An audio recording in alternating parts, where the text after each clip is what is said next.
Талат Џафери ја злоупотребува функцијата и се вмешува во партиските превирања на Алијанса за албанците. Не ја чекаше одлуката на партиските тела околу разрешувањата на двајцата министри, ниту ставот на дел од членството кое сакаше да се тргне од канџите на ДУИ.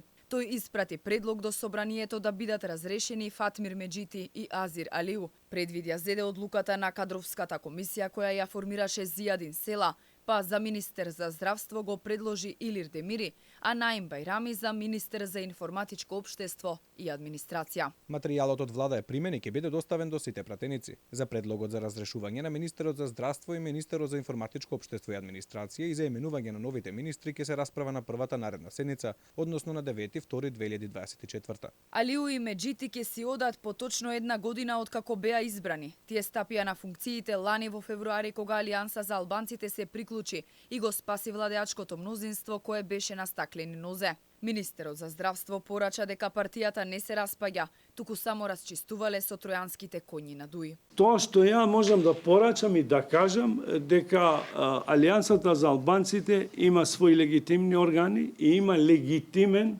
председател кој е избран на најдемократски начин во Алијансата на албанците. Тие што одлучиле да кумуваат со ДУИ за свој личен интерес, тоа е нивна работа. Минус двајца пратеника ќе биде владеачкото мнозинство кое ќе гласа.